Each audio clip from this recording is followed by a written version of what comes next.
Именно осы жерденші бұйыртса осы екі ағаштан пайдаланып, мына берлерді былтыр әдейі артық шығарып қойған, осыларға пайдаланып, мына шпалдарды пайдаланып,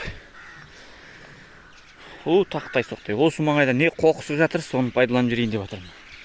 О қалай дегенде ше, дірәбілкіні көрдіңдер, аттай екен, бойы биік. Осыны именно осының астына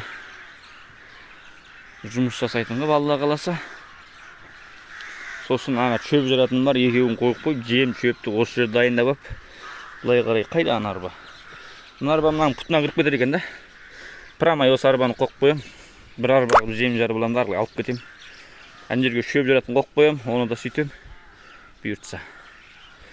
Сонда идеямен мына жердің топырағын алып жатырмын. Осы даяр, осы жерде мұсыр-пұсырлармен ақ жасап алам. Қиынғысы ана жерден бір 4-5 сипыр алып келем. Болды, 5 сипыр бар, өзі 4-еуі асық болған. Со 4-еуімен кішкентай жаңбыр тимейтін бір жем жаратын жасай салайын деп тұрмын. Мынаған сыймайды. Есігін кішкентай, мынаған бұты деген жатыр талтайып. Салау әр нәрсенің бәрі сондай, бұйырса уақытында бітіп қалар.